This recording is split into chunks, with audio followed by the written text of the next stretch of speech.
It's so nice to have open doors. I've always had an open door here. I really feel at home, so if you notice me feeling incredibly comfortable, it's because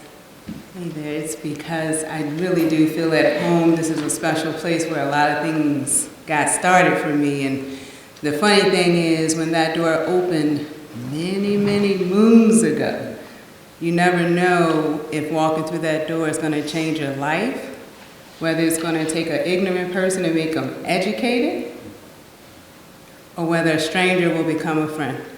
I became all three walking through the doors at Varina Elementary School. And I just want to give a shout out to Principal Tyler, and I am going to let him go over some basic rules before I really dive into our town hall this evening. Principal Tyler. Thank you, Ms. Atkins. I don't know if we want to call them rules, but they're just some basic things. Emergency exits. If we do have an emergency, there are exits out there. We can go out where you came in, and we can certainly go out that part of the building. Restrooms. If you go through that door, straight out to the hallway, take a right, you'll see an opening. Left is men's, right is women's. So just make sure you know left men's, right women's. And please enjoy the evening. Thank you. Thank you, Principal. Thank you, Principal Tyler. And I want to make sure we start our meeting with inspiration. And so whether you want to reflect upon an exciting experience, whether you want to just be in a moment and be in silence with your thoughts, I am going to pray. And you're welcome to close your eyes and bow your head with me, or, like I said, reflect upon inspiration in your very own way.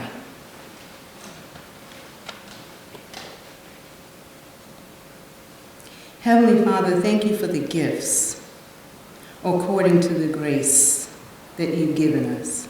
I ask that you help us with these gifts. Lord, please show us so that we may prosper.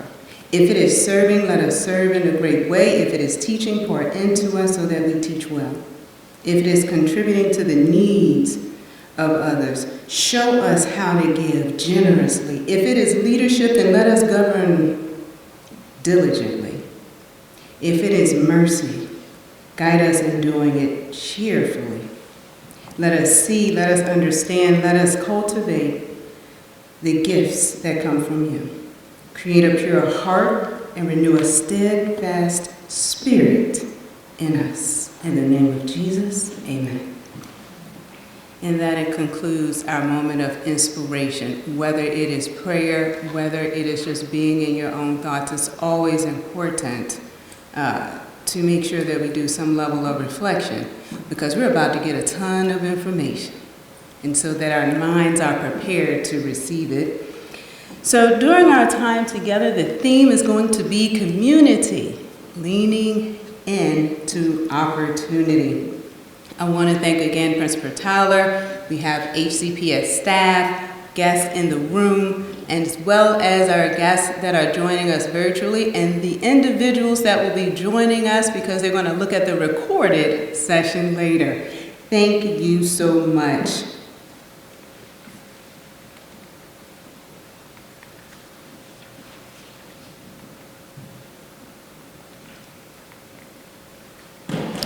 All right, as you can see on the screen, we have a few topics that we're going to touch on today because we do want to leave time for Q&A. But overall, most of these topics are going to talk about us leaning into opportunities, whether it's PTA, mentoring, talking about this season of success that we have here in the Varina district, and then again, making sure that we leave time for questions, answers, and sharing of comments. We've had a wonderful start to our school year. And if you're wondering, well, really, what does that mean? How many schools? What are you talking about, Ms. Atkins? I'm going to share with you what I'm talking about because we have many schools. And so I just want to acknowledge all of them. And we have a new family member, Adams Elementary School. If you are not aware, Adams has joined our Varina family.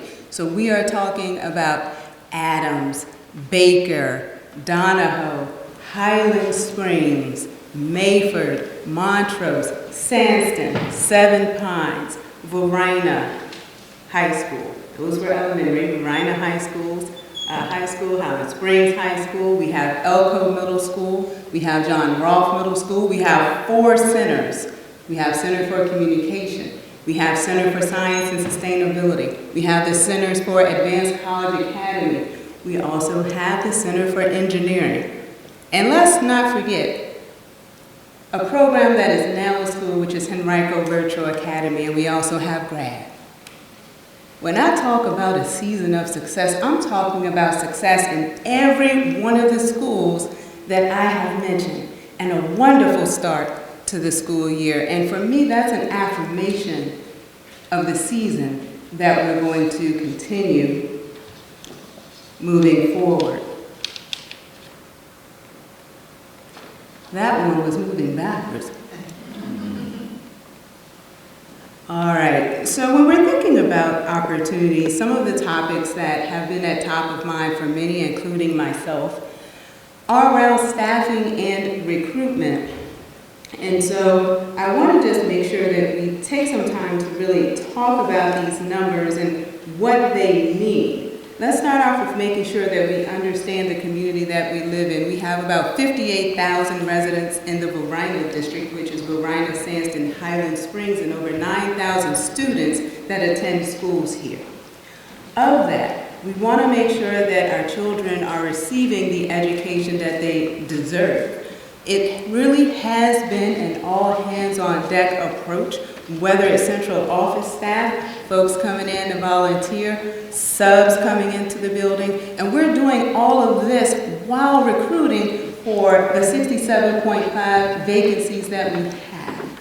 And the reason why I broke out the numbers in this way is because I want to be extremely clear on where we are, where we stand, and where we want to be. Sometimes it can be difficult when you receive one large number and you think, wow, what is going on? Well, I'm going to break that down for you in this moment so that you can see from elementary, middle school, high school, and then some of the other areas that we have here in the Varina district. And then also you can see the areas as far as positions where those vacancies are.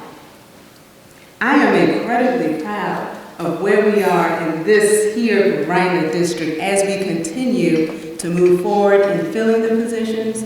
And what's even more important is not just putting a person in the seat, but a qualified person in the seat and making sure that it's the right fit. Now, on next week, these numbers may look different because I want us to understand that the numbers are fluid. There will be more people that we want to hire, that's what we want to do, but there will be folks that will leave, there will be folks that will be promoted, there will be folks that will be retiring. So these numbers consistently change. But I want us to stay abreast and stay aware of why they change. And also it's important to understand when they change, because there's seasons in hiring. And so I have a wonderful individual here with me. I call her an expert. She is our talent acquisition ambassador. That sounds great. And I love saying it. Her name is Miss Jackson. And if you would come up to join me to talk a little bit more about the recruitment efforts that we are pursuing here in Henrico County Public Schools. So Miss Jackson, would you come on up?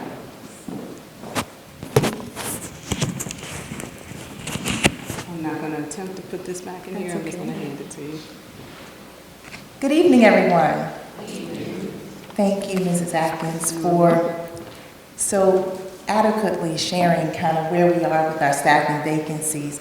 I want to let you know that our Henrico team is working very aggressively to recruit and retain our Henrico staff.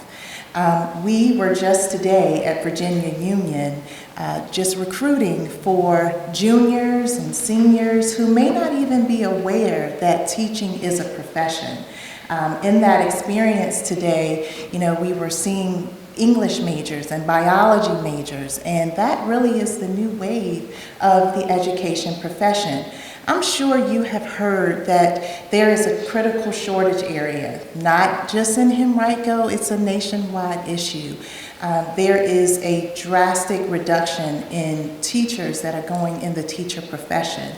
But we are being creative, and what we're doing is we're hiring provisionally licensed teachers, those that they have that degree in biology, in English, in mathematics. They can become teachers. They bring a relevance to the profession, to our educational settings.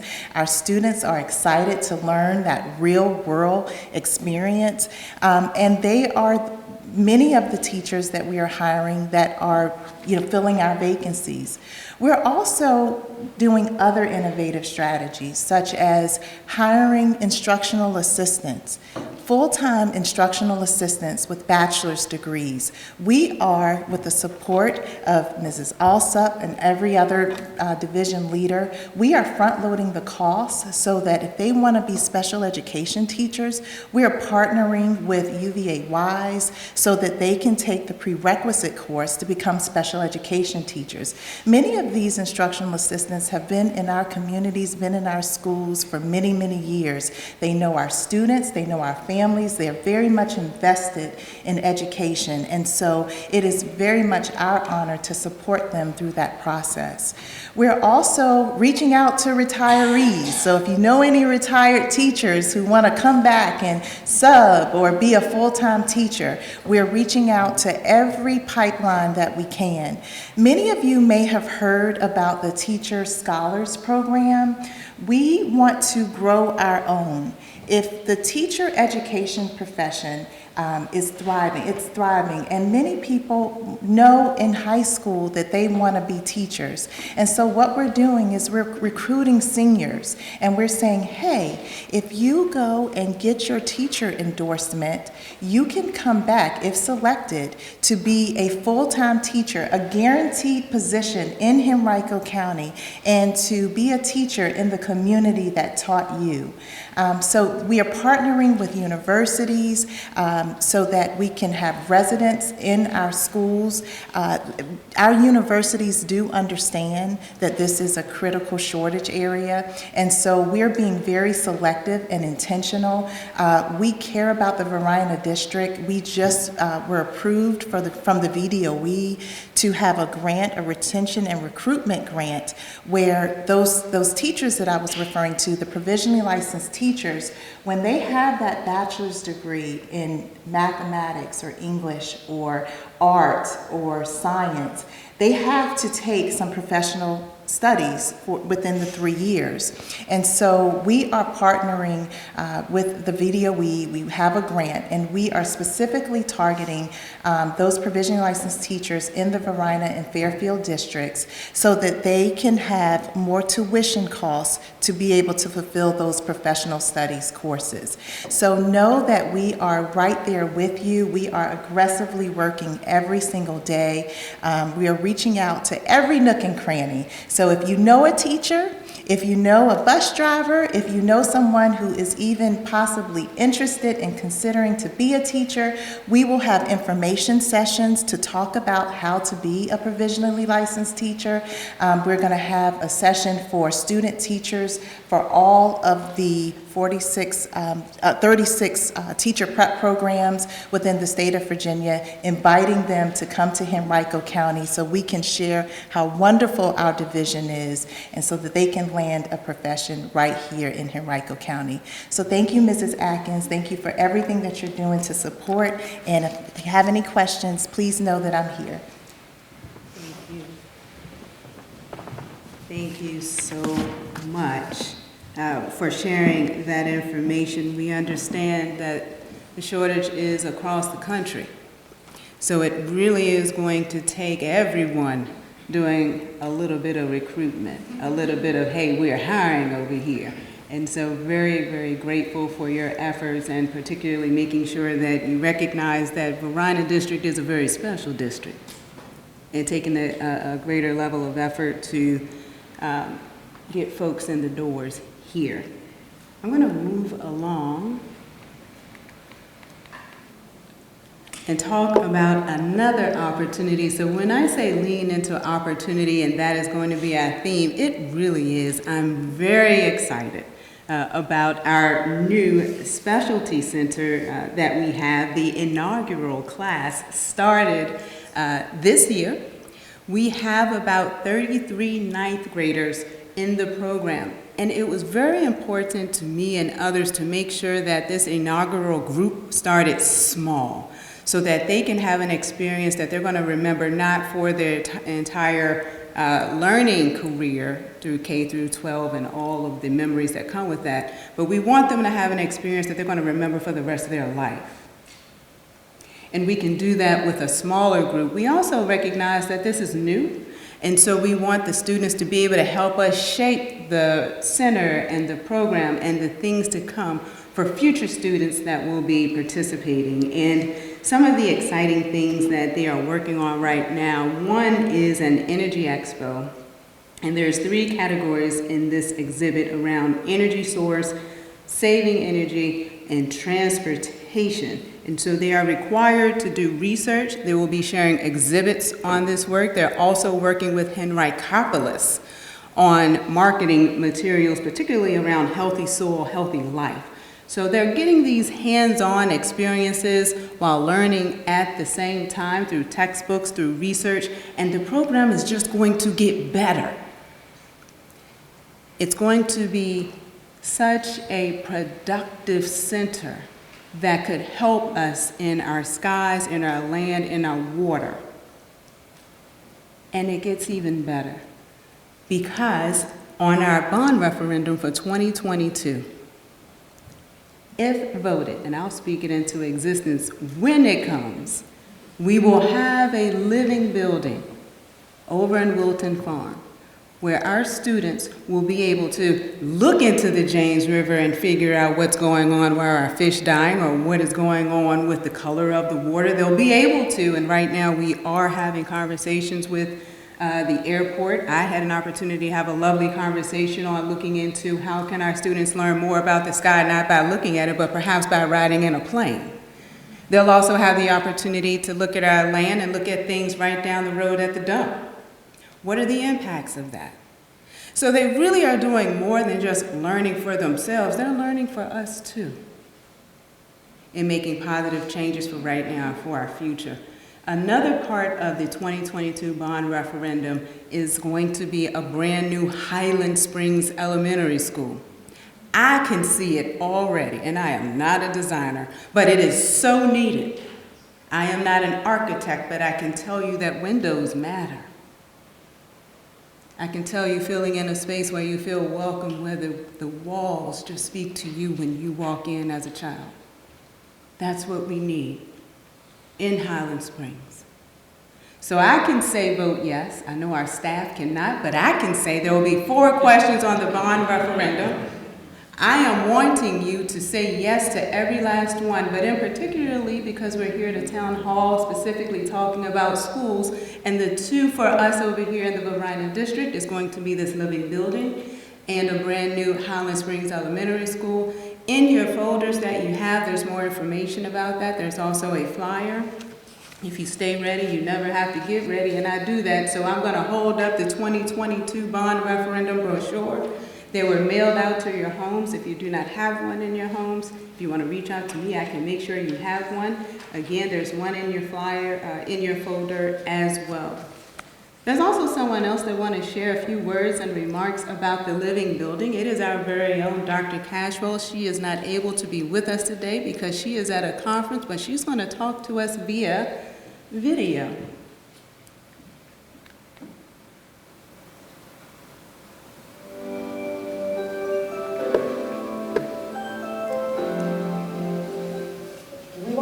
That school buildings are innovative places that are helping us prepare students for today and also for the future. So one of the projects proposed in the bond is an environmental study center that would be housed on Wilton Farm. This would be a living building that would actually produce more energy than it uses. It's an incredible place for staff and students to learn in a hands-on, experiential way, and also an asset to the community as we strive to show what new environmental technologies look like that impact not only the school environment, but our community at large.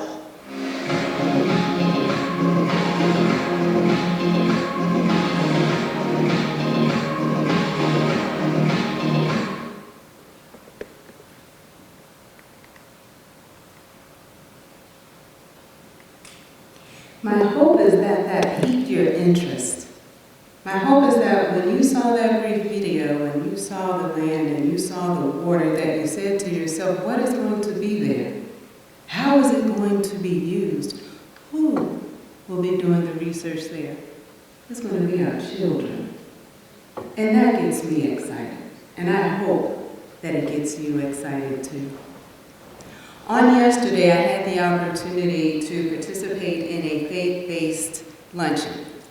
It was an opportunity to bring our faith leaders and congregations together with Henrico County Public School employees and staff, particularly family advocates, as well as folks in our student wellness department, and really talked about success. Talking about the things that happen behind the scenes that folks don't always get to see. Sometimes families get to see the extra supplies or the extra snacks, but don't get to see who brought them. Don't get to see the work behind the scenes on how did it get there. How did someone really help me and I don't even know who they are? Well, yesterday I got to see some of them. Yesterday I got an opportunity to learn as well. And the department that hosted this grand opportunity is the Family and Community Engagement Team. This is a very special team of family advocates and staff that work tremendously hard. They have the title of family advocate. I actually think they're champions. They do more than advocate. They do more than advocate for those who are in need. They advocate for everybody. It's not just for schools in Varina, it's for schools in the Warren area, it's for schools across Henrico County. Because believe it or not, when something impacts one district, it absolutely impacts another.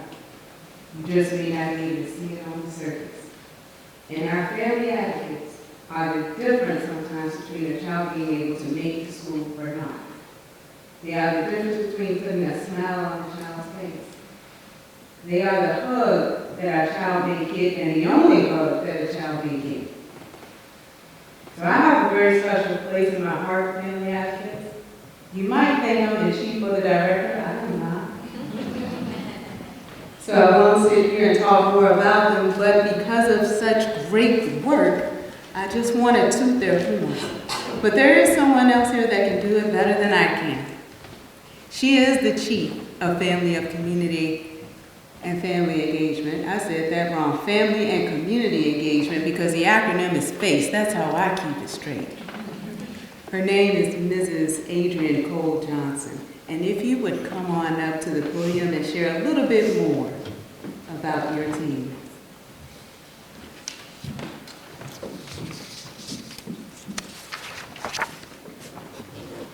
Thank you so much, Mrs. Atkins. It's always a warm response. Greetings to everyone who is here. It's so good to be in Varina. And as Mrs. Atkins shared, I'm so proud to be Chief of Family and Community Engagement. We do a lot of things, but it's a lot of heart behind it. And so Mrs. Atkins asked me to just talk about all of the things that we do. And so as I was reflecting here in the seat, a lot's been done, but what really came to mind for me is the work that's happening across the district, not even just those that are in the Family and Community Engagement Department. Henrico often talks about deeper learning, and so as we were really defining what our framework looked like, we said, well, deeper learning requires deeper engagement. And so when I look at our social workers, our counselors, our friends in Title I see Leslie and the work that she's doing with mentorship. we all have really decided to take deeper engagement to another level, especially in these last few years. Our advocates who are in most of our schools, not all, but we're trying to get there, are really the heartbeat of our FACE department. And so if there is a connection or barriers to resources, our advocates are often there front and center to help a parent navigate that. We really have gone to what we say is more of a resource coordination approach. And so it doesn't mean that we have to do it, but we need to know the people who do it. And so we have 3 B's we focus on, and the first is building relationships. So we spend a lot of time building relationships with the people who do the things that we need. Whether it's a clothing closet, whether it's a food pantry, whether it's a resume writing, we really try to keep our advocates centered in the community so that they can make those connections. The other big thing that they do is build partnerships. And so we know that we can't do it alone, and we need schools. We can't do it alone. And so the Faith Partner Luncheon that we have is really bringing together various leaders from throughout the community. But we also, parents as partners, first partners, right? It changes the dynamic when you think about it in that way. And so how are we not only listening to parents, but really leveraging the feedback and valuing the voice of parents? And so we really spend a lot of time in partnership, and a part of that partnership is making sure that you have opportunity for people to connect and to work alongside you. And last but not least, the really obvious one is boosting family engagement, and we like to say transformative family engagement. As we say, beyond the bake sale, beyond the pizza party, how are we really ensuring that we're creating gatherings and events that are going to move the needle for student outcomes and success? And so that means that when we can, we try to provide link to learning opportunities for families, ensuring that families understand. It's a lot when you're understanding the SOLs, what tests does my child have, things of the sort. So we try to help to break those things down in a way that's very, that's understandable for parents, but also a way that they know how they can jump in and support. And while there are some centralized efforts, we just had a big back-to-school event right before school started. There also are some decentralized efforts too. So how do you feel when you walk into the school? Is it warm and welcoming? Do you feel like you can talk to a teacher or administrator? And so really when I think about those 3 builds of building relationships, bridging partnerships, and then boosting family engagement is really where we lie. So you see it in our advocates, but you also see it in our central office team too. I have to shout out Katrina Viney, our administrative assistant, who is here, front and center. So we all take on the framework of the 3 B's that I just shared. It's been a joy to be in Henrico during such a time. While there is more work to do, I truly believe that we are all committed to a deeper engagement model throughout the county. Thank you for having us.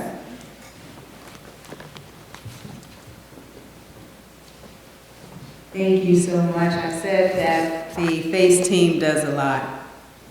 She couldn't cover it in the amount of time that she was allotted, but they really do a wonderful job.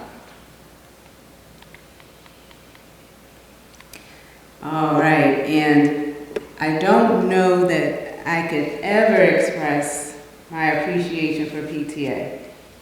I have such a rich, deep connection to PTA. And the individual that I'm going to ask to walk up while I talk about PTA is Mr. Terrence Walker. If you could come on up while I speak. I want to honor Mr. Terrence Walker. He was our Henrico County Council area representative for the Varina District. During the pandemic, this beautiful individual delivered food to schools. He's employed with VCU, but he used his money, his time, his effort to put food in their food pantry during the crisis. He's done so much under the title of PTA. But his presence represents PTA because it is bringing individuals together for a bigger cause, for children, for families. And I just want to say that I am so grateful, and so many others are grateful, for you being you, for you standing strong, and giving back to a community that has given so much to you as well. So I have a small token of appreciation that I'd like to hand to you, because we are Varina, and we love to give gifts, and we love to feed people. So I'm going to hand that to you, and just once again tell you thank you so much. He is moving on, but he will never, ever, ever be forgotten in the role. You look like you want me to read that. I will, because, okay, I'm going to read it. I'll stand here. It says, to Mr. Terrence Walker, congratulations on being honored during the 2022 Varina District Town Hall. You are one of life's inspiring characters. Your work on the Henrico County Council PTA has resulted in this well-deserved achievement and laid the foundation for future leaders.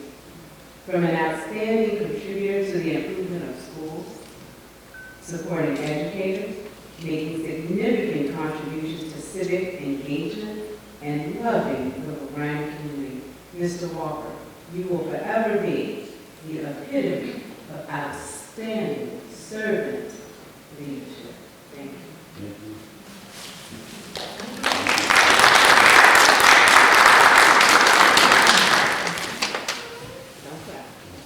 Please don't cry.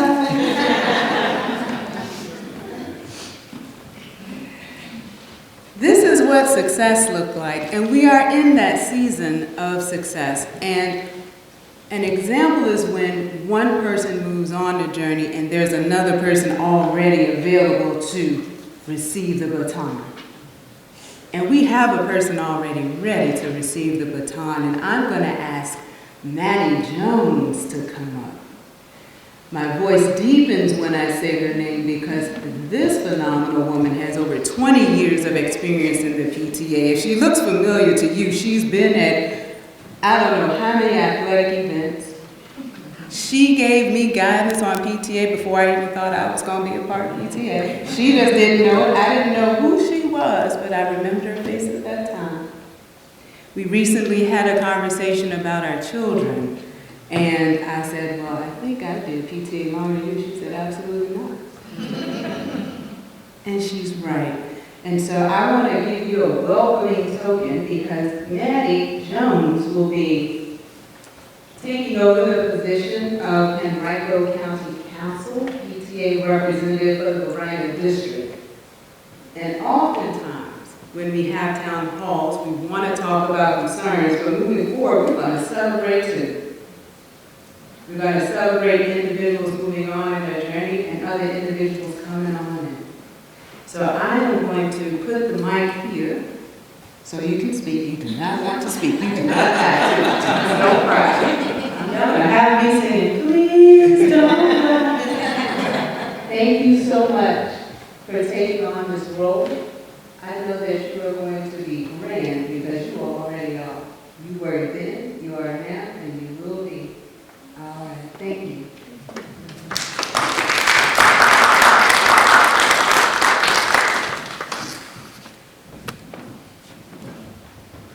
And if you thought I was done celebrating, I am not. When I say we are in a season of success, I really mean that. Because I have the outcomes and the evidence to prove it. It is more than just a feeling. I see the results of Varina, Sandston, and Highland Springs. I see perceptions changing. I see individuals moving on. I look in the mirror and see myself. So when I say that there is evidence of success, there really is. We are now going to move on to another favorite topic of mine, which is mentoring. I had the pleasure of building a trusting relationship with a woman named Miss Leslie Velez. I want to get her title right, so I'm going to look at my sheet of paper. I'd love to just say that she's a friend, but because she's so much more, she deserves for me to have her title right. She is the intervention specialist for Henrico County Public Schools. One of her passions is titled mentoring, but to tell you the truth, her title really just needs to be, I care about you. She cares about everyone. And she wants our youth to be able to have positive examples in their life.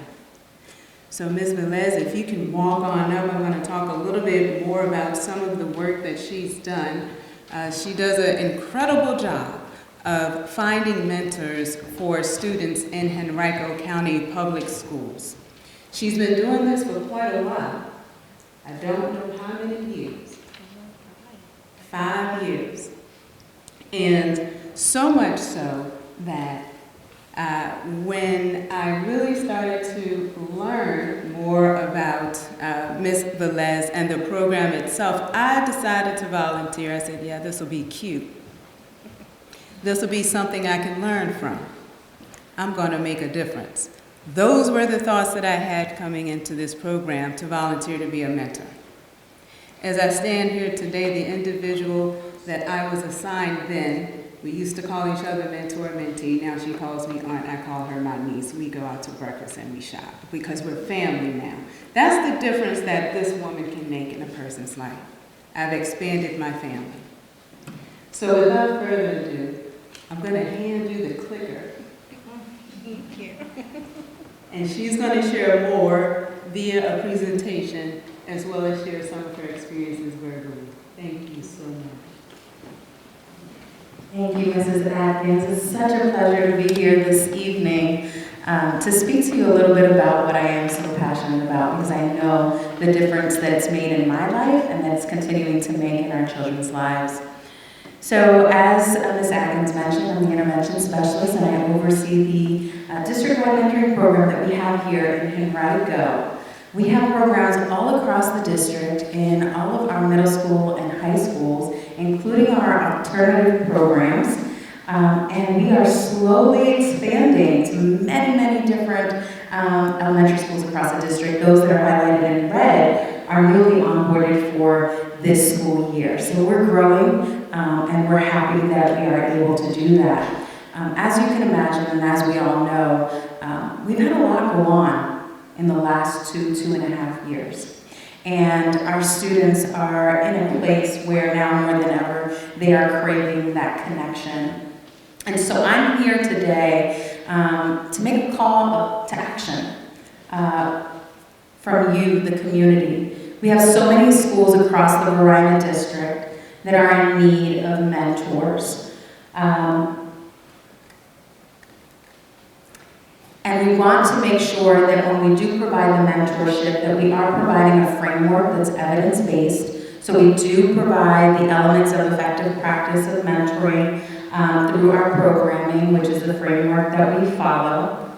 And our programs meet weekly with the students. They do start off in October and engage in weekly activities that the facilitators are planning and they execute. And so when you're working with the students, you're not planning per se, but you're just coming and you're being present for 30 to 45 minutes a week from October to May. There are various activities that are implemented throughout that time, a lot of which include a focus on the social emotional development of the child, where we're focusing on managing emotions, mindfulness, goal setting, and many other topics. Our students do get to engage in different field trips because it's important that we expose them to things beyond the classroom, as well as build their self-esteem through community service projects. Lastly, our mentors who are involved in our program do participate in the closing ceremony each year. The schedules do vary, and there are many different programs that are being implemented throughout the course of the week, every single day, elementary, middle, and high school.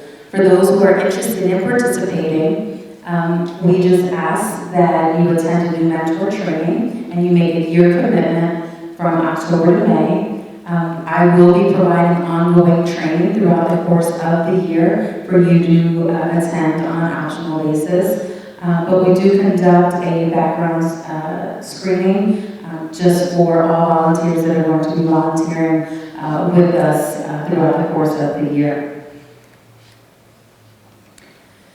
So we do this because we believe in it, but the results are also showing that it is working. Last year we had hybrid mentoring where we did some virtual mentoring the first half of the year, and then we did some in-person mentoring the second half of the year.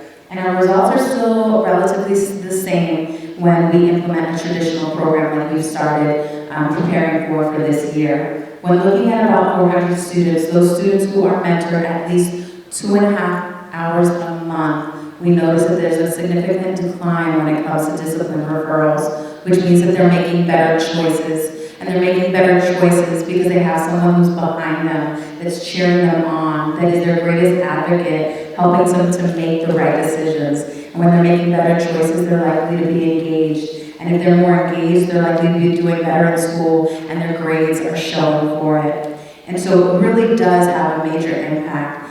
I can't speak to it enough, but I do have someone here because I do believe in testimonials. And I have a wonderful woman who has been implementing Henrico Heroes for the Varina district at Varina High School. Her name is Michelle Landon, who is constantly looking for individuals who are looking to serve and mentor the students at Varina High School. So Michelle, if you can, could you provide a testimonial on the impact that the mentoring has had for your students in your program?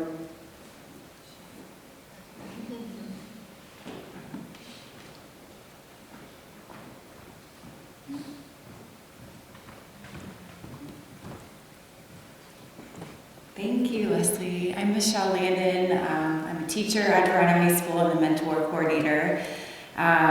This is my 5th year now being the coordinator, and obviously the past few years have been extra challenging, but even with the challenges, it's just been a blessing to see the relationships form between the mentors that we have on our campus and the students. Just having an adult, having somebody there that they know that they can trust and speak to, and like Leslie said, be their constant cheerleader, and participate in things that aren't necessarily school related, but forming that relationship and having somebody constantly be their biggest cheerleader does help boost their self-esteem, help them become more confident, and we see all of their grades going up, we see the attendance being better.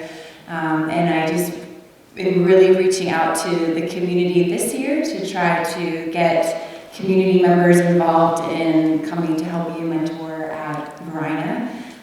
In the past, we've had only on-site people, teachers, and other staff members, and we really just would love to have some extra support from our community to help get involved. So if anybody is interested, it's Michelle Landon at Varina, and thank you.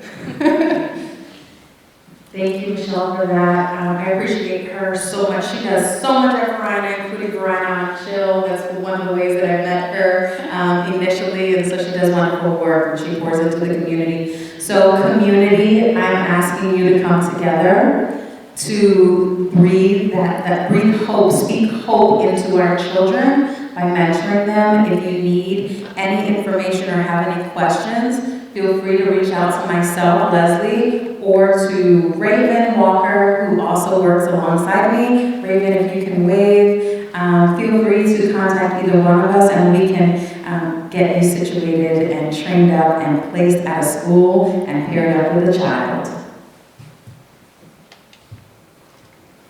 Thank you so much.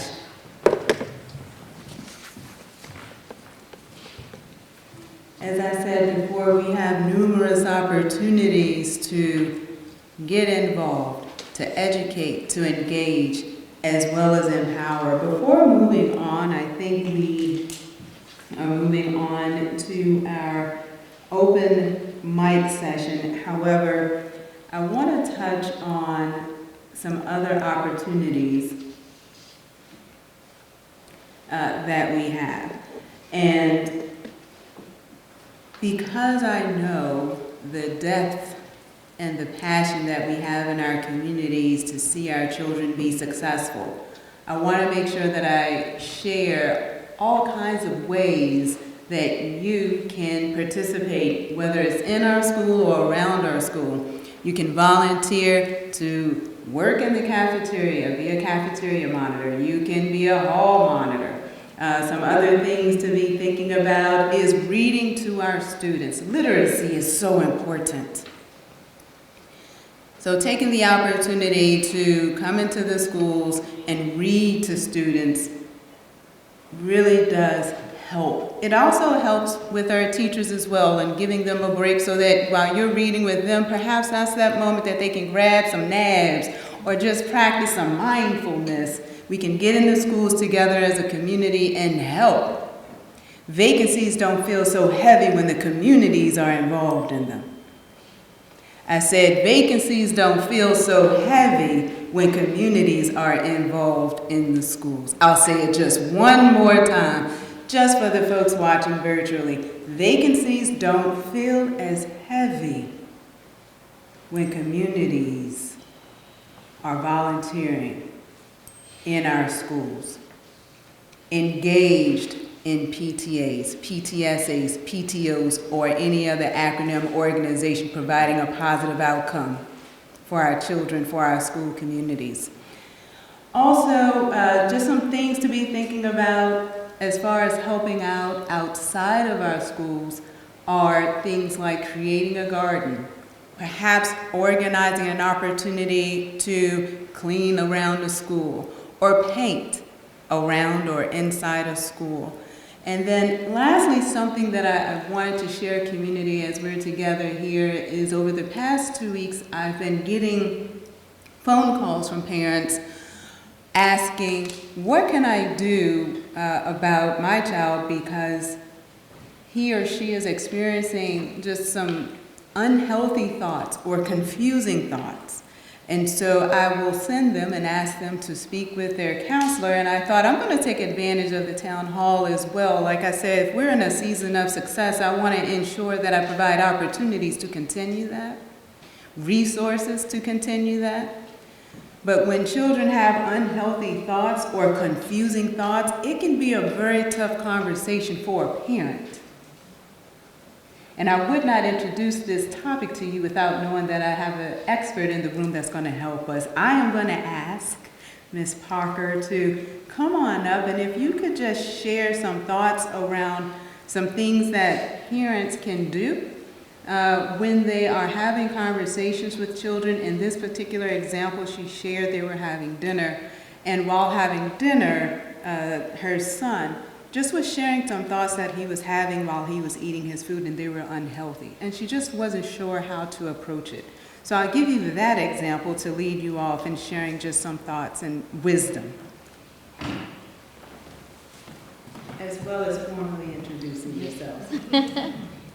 Hi there, thank you. My name is Liz Parker. I'm the Director of School Counseling, Student Support, and Wellness here at Henrico County Public Schools. And this is a wonderful opportunity to get to address this topic. We know the past few years have been incredibly stressful and anxiety-producing for so many of our students. And as a parent myself, that can be a really difficult and challenging conversation to have, or even know where to start. And I would say that really the very best thing we can do is to listen, right? Is to be there to listen. And I always tell parents, it's listening to the feelings behind the words and not necessarily the words themselves. And just trying as best we can to communicate kind of a non-judgmental, right? We're just taking it in, we're listening, and to know that often our children are sharing these things with us, not necessarily because they need us to fix it, but because they just don't have anyone else to share that with. And I would say as a parent, it is no greater honor than having your child have such a wonderful and trusting relationship with you that they're open to be vulnerable with you and to share things that they know might be scary for you to hear as a parent. So if your child is opening up to you, is sharing things, I know it's really hard to hear. It's very hard not to have an expression or not to try to jump in and make a correction or give advice. But it is truly an honor and a testament to your parenting that your children are trusting you with that information and sharing that with you as well. Please do connect. We have school counseling teams in all of our schools, elementary, middle, and high school, as well as school psychologists, school social workers. Please do connect. The entry point is just through your school counselors. So if you just need help and you have a topic you're uncomfortable with, or you need some more resources to help you address different things with your child, please feel free to reach out to your school counseling departments. That is exactly what they're there to do, to help you facilitate conversations, or if you're looking for resources, that is also what they're there to do. So I'm not sure if I answered your question just yet, but I'm always here. Liz Parker, please feel free to reach out to me. I'm here to support you and your children and your families as well. Thank you so much, and you did. You absolutely did, because as parents, we're constantly learning too. And if we are opening ourselves up to be honest with ourselves, it's okay to ask for help.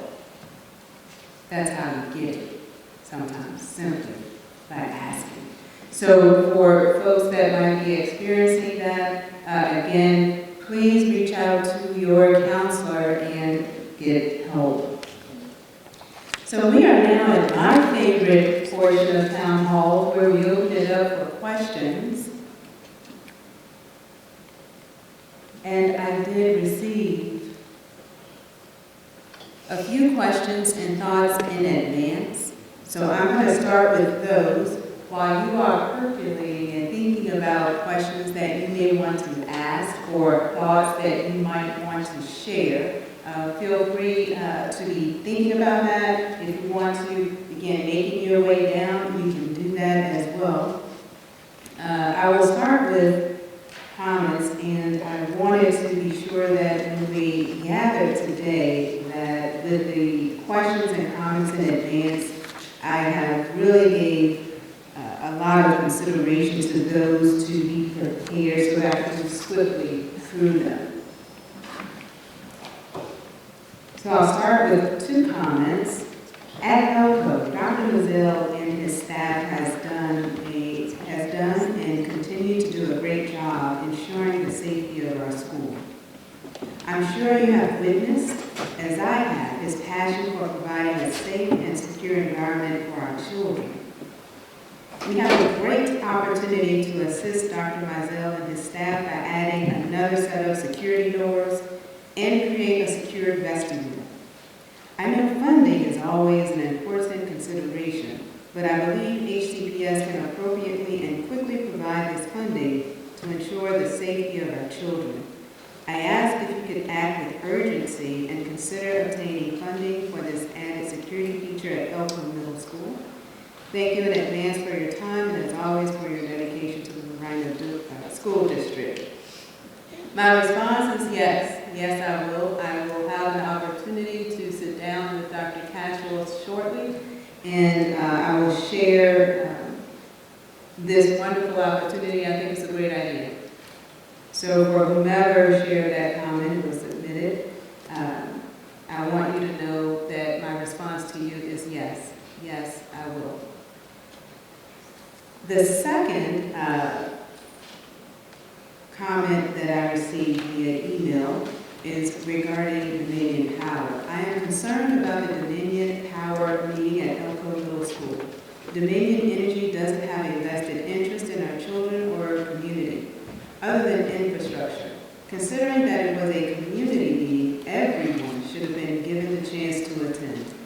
There was no signage on the outside of the school referencing that a community meeting was being held in the cafeteria. There were between 50 to 60 parents that picked children up from after-school activities on September 16th, and they had no idea what was going on inside the building. Therefore, they were excluded from the mentioned community meeting, which is why I say it was a secret meeting. After I kept asking questions is only when I was approached by the presenter and was given what seemed like an invite, which is how the individuals attending the meeting knew about it. It was clearly by invite only, because there was a table that required them to check in. On top of that, I didn't feel welcome because of my appearance. It was rudely said out loud, "Oh, who are those people? Stop those people." Then they proceeded to tell us that our meeting had been moved. The situation is very messy and sneaky. I don't like what's going on. Dominion is an energy monopoly. Furthermore, big businesses such as Dominion should not be allowed to use our schools as meeting grounds, especially when they purposely exclude minorities from the conversation. I want to say to this individual, thank you for sharing your thoughts. Also, I participated in Board of Supervisors Nelson's community conversations. I participated virtually. He did touch on this topic around Dominion power. So I would encourage individuals that want to learn more about it, you can reach out to him. I know he'll be open to that. I'll also begin learning more about that. It is more so in our Board of Supervisors wheelhouse, but I love who we are, I love the area I represent, and I plan to learn more about it so that I can share more. I'll also say that our Henrico County Public Schools are open for public use. An individual can submit I believe it's called a school utilities form or something similar to that. They complete the form, it goes through the proper channels to be reviewed. It's either going to be approved or it's going to be denied. So when you see individuals use our buildings, they are allowed to use them as long as they go through the proper protocols, whether we want them in there or not. That's part of the piece. But the other part is we care about where we live, and we want to know what's happening in our communities. And it is up to us to be aware of that. So I'm grateful for the comment. Again, I would say reach out to our Board of Supervisors for additional information. Allow me the opportunity to learn more, and then contact me and you can hold me accountable for learning more. And now we move on to the two questions. I did say that I was going to be swift, but it doesn't seem like I'm moving fast enough, because I do want to make sure I get us out here at a decent time. So I have 3 questions here that were submitted in advance. The first one, Ms. Jackson, I believe you're going to be the expert in responding to, and it says, does HCPS recruit from historically Black colleges and universities? And can you talk a little bit more about what's being done in hiring more teachers? Now, in your presentation earlier, you did acknowledge that, but I'd like you to take another opportunity to address those 2 questions. Thank you for the question. Yes, so in Henrico County Public Schools, we do recruit in historically Black colleges.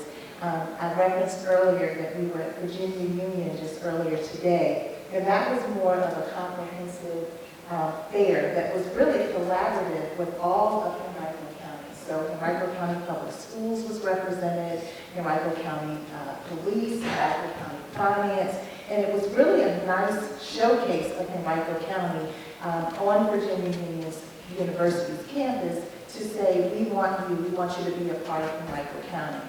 But in terms of education recruitment fairs, keep in mind there are 4 HBCUs in Virginia that have teacher prep programs, and we absolutely partner with all of them.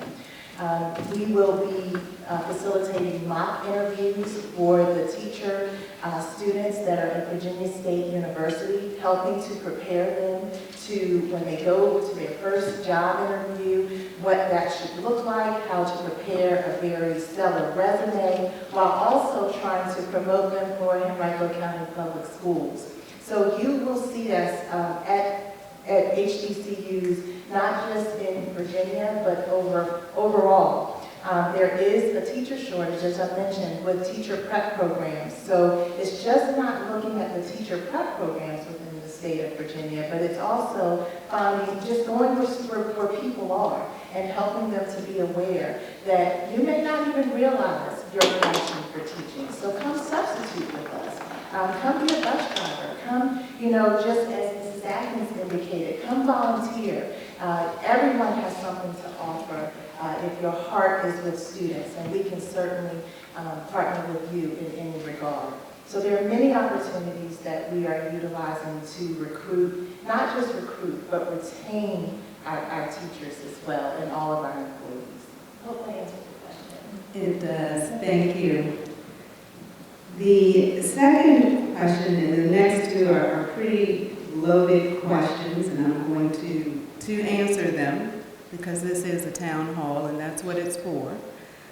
So the second question is, the Achievable Dream program at Highland Springs Elementary School is not working. How long do taxpayers have to keep paying for this program? First and foremost, I want to say that the staff, the principal, staff, employees at Highland Springs Elementary School are doing an incredible job. They have extended day. They work, I would say, 4 times as hard as they should. And they are there because they love the children and they love the community that they are working in. I'll also say that the Achievable Dream program does have an expiration on their contract, and that I and my colleagues are in discussion around Achievable Dream. I also know that our board of supervisors are in discussion around Achievable Dream. Partly because, and I get this question quite often, well, Ms. Atkins, this is a program in a school, so wouldn't it be up to the school board to make decisions on it? It is a much more complicated scenario. Achievable Dream is paid with guaranteed tax dollars, which means there has to be a discussion with our board of supervisors, and we have to work collaboratively on next steps for Achievable Dream. So the question is, how much longer? And the response is, we are working on it. We are in discussions on it. I cannot tell you what a date looks like, but what I can tell you is to stay aware, pay attention, and continue to ask questions until you receive the date. We are really working hard to make sure that we reduce literacy gaps, that we provide the appropriate support, not just for Highland Springs Elementary School, but for all of our schools. But specifically, since this school was mentioned, I want you to know that we are having those conversations, and they are tough conversations. And they do have, they being Achievable Dream, have an expiration on their contract. And we are having discussions on what that looks like right now. The other question that is extremely controversial, but I am going to answer your question, and that question is, how do you feel about Governor Youngkin's proposed transgender policy?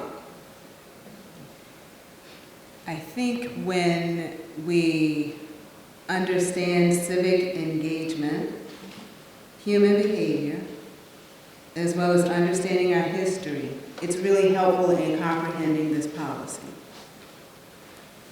As it stands now, our students are able to choose the gender identity that they prefer. When we look at the proposed model for transgender, for the treatment of transgender students in Virginia public schools, if this moves forward as it is, this may change. And we want to have open and honest conversations about it. And I want to give you an example of some of the things in the policy. I'll give you one example, which is the enforcement of sex-based dress codes. That's just one example. It's a real example. It is in the policy. And it troubles me. It troubles me greatly. I think that any policies with the desire to cause harm or inflict pain, or for the mere cause of interfering in a classroom to win an election, bothers me. That's my response to that question, I also want to share that I believe in parents' choice. I believe that parents should have choices. All parents should have choices. And when I say all means all. So when you act on the choice of one group, it means you take away the choice from another group. So if we're going to have parent choice, all parents should have choices. And I'll leave that one right there. The other piece that I'll speak to when we think about this particular policy. The policy itself troubles me, but the repercussions of it troubles me even more. Because there will be some parents that will have parent choice, and there will be some that will have parent concession.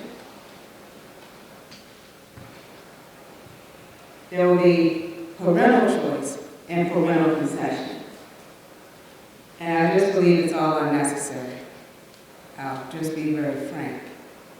Because I believe that school boards in Virginia are on the ground, working in their communities, understanding their schools, and are ready for the task of policy without having larger government take control of it.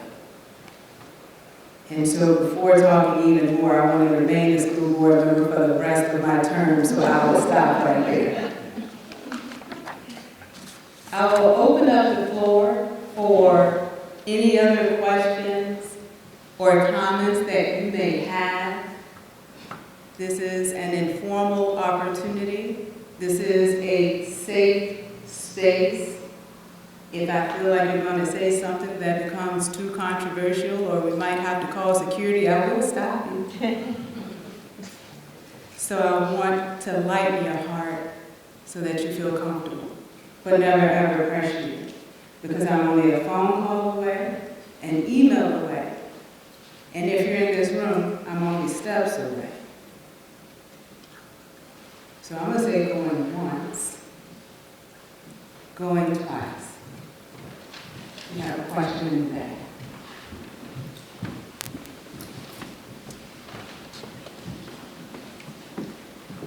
Hello, how are you doing? My kids, they go to Elko, but I'm not concerned about Elko.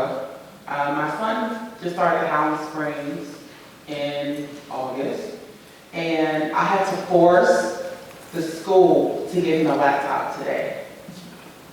Now, keep in mind, I called to all of the high schools in the West End of Henrico, and I casually asked, hey, do all your students have laptops? And I caught them off guard. They were like,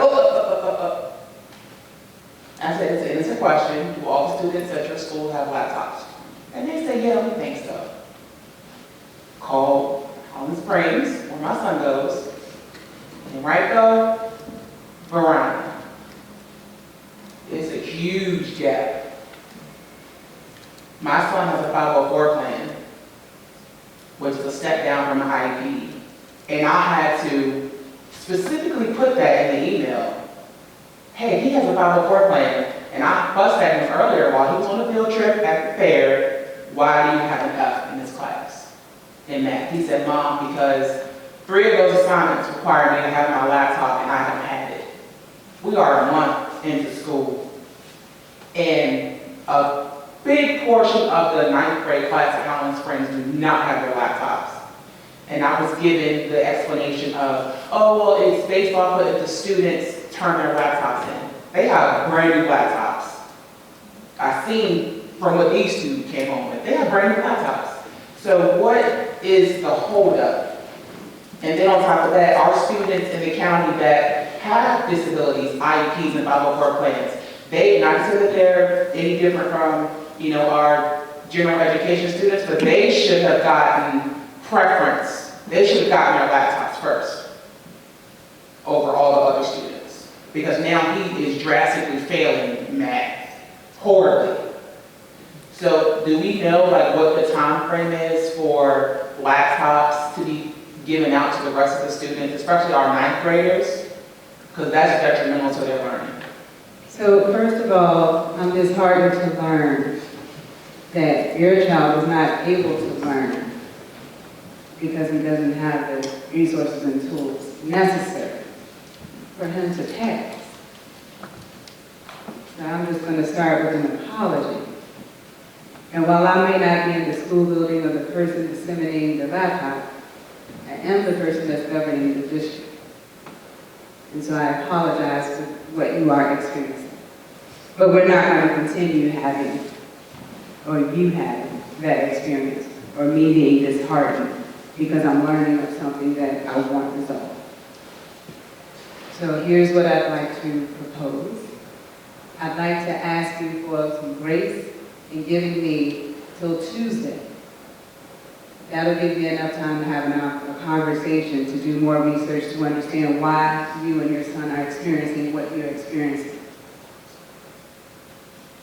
There is no other solution than for him to receive his laptop, and on top of receiving his laptop, receiving the grace to be able to make up those assignments, because he couldn't do them without it.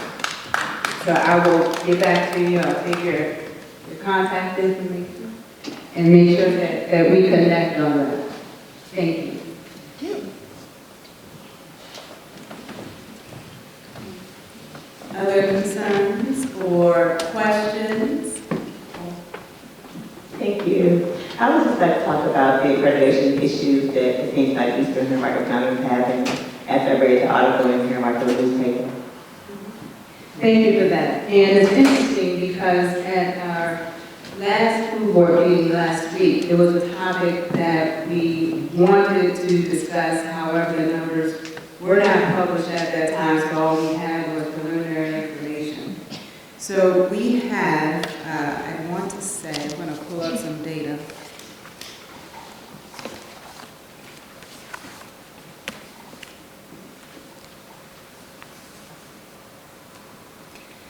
So we have 15 school settings. And I use the word school settings on purpose instead of buildings. And I'm going to start off by sharing with you a little bit of the process, and then I'll dive into actual results. So with the accreditation process, it's ranked 1, 2, and 3. 1 is you are at or above expectations. 2 means that you are close to the target or making improvements to get to the target, or you're receiving a rating of 3, you're below target. And that's in different categories, and I'll share with you what those categories are. So if you go to the site, the quality site is going to be referenced as indicators, if you see it that way. So some of the topics that are used are academic achievement in English, mathematics and science, achievement gap in English and mathematics, graduation and completion index, and the high school dropout rate. Now, also understand when you do go to the site to see the data, absenteeism is not included in that, which should be expected given the crisis that we just came out of.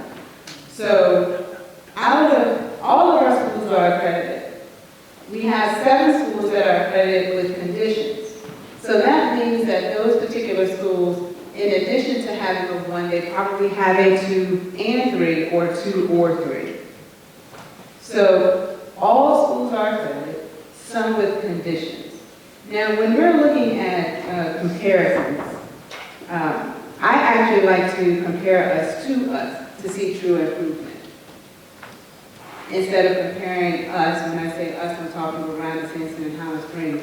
I prefer not to compare Varina, Sampson, and Highland Springs to other areas because it's not apples to apples. Because some areas have more resources than others. Some areas have more trauma than others, and some areas have more needs than others. And so that's the difference between equality and equity at this point, but I won't dive into that.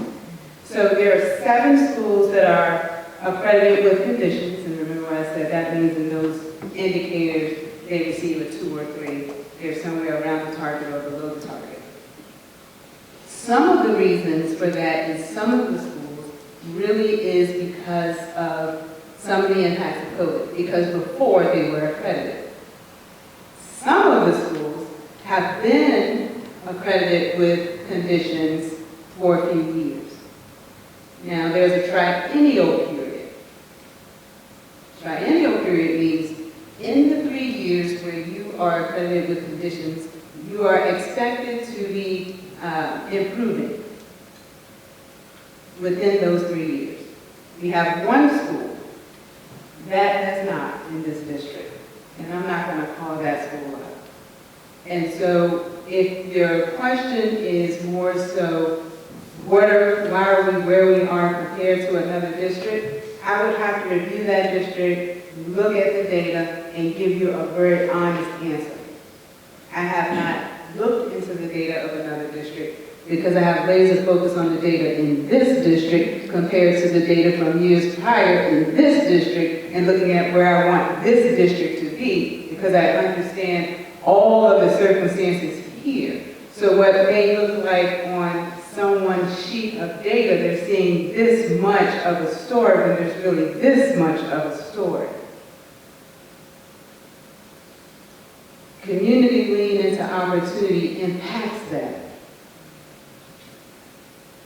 This school system, Henrico County Public Schools, does a phenomenal job of providing resources.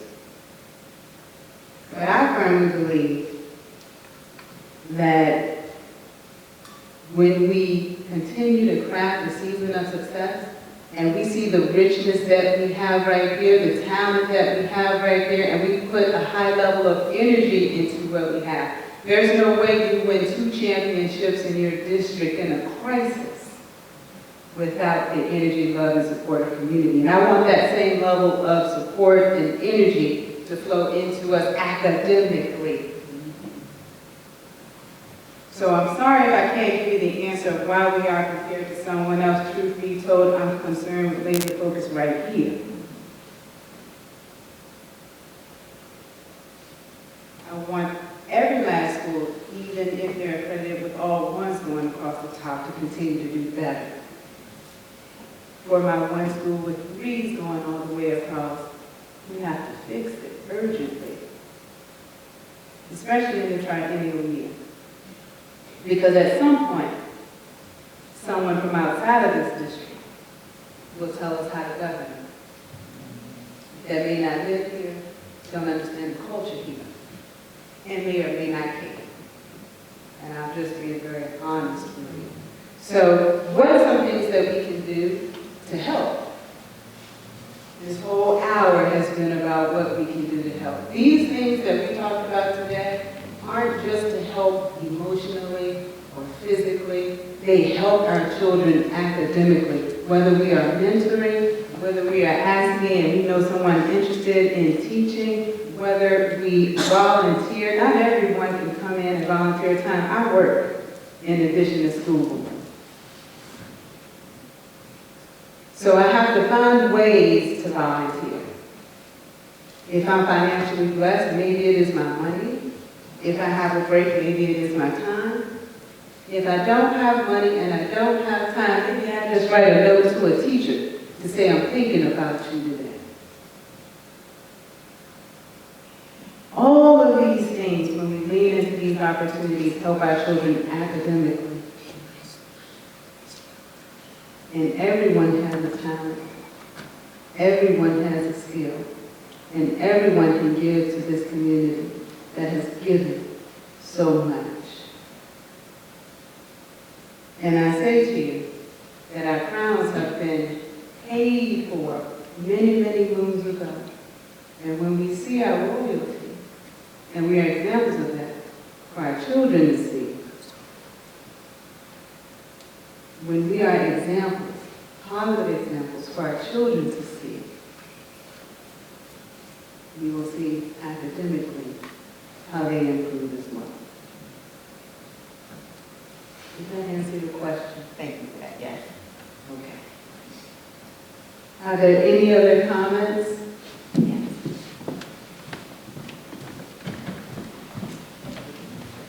Good evening. Ms. Atkins, thank you for inviting me to the meeting today. I met Ms. Atkins last week at the school board meeting. My name is Melissa Smith. I am the second vice president of the Henrico County Alumni Chapter of Delta Student Data Incorporated. Now, I went to that meeting to learn more about our community that we serve, which is east of 3 State 95, of Henrico, Charles City, and New Kent, to see our program could be improved, what we're doing. Ms. Atkins said, a better place for you to come is to my meeting next week. And she called me Tuesday to invite me again to the meeting, so I am here. And I bring you greetings from our chapter and our chapter president, along with Thornton. And I just want to let the community know we are here to serve the community. We are a sisterhood that what is important to us is scholarship, service, and social action. And so some of the ways in the community that we are giving back, we provide scholarships to high school seniors in the 3 service areas every year. We have a mentoring program for girls, middle school girls and high school girls.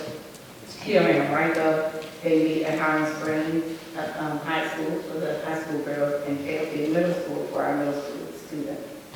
And so we're here in the community to provide service to our community. I learned a lot today. I got some information of some partnerships, especially with FIX. I think I got that acronym. So, and maybe some ways that our chapter can give back to the community. So we are here in our community to serve our community, and I'm glad to be here. And thank you for the invitation. And I'll be back. Thank you for being here. Thank you for sharing as well, because our school board meetings are an excellent way to learn more if you're trying to decide and you don't want to stay all day. I would recommend coming to the work session. The monthly meetings are fun too. I don't need to know your children's name. I just need to know that you're a part of this race. Now, black, white, or anything else, human. Human. So love, peace, and blessings to you. Hey, look, we got a hurricane happening. Food line is across the street. Prepare yourself.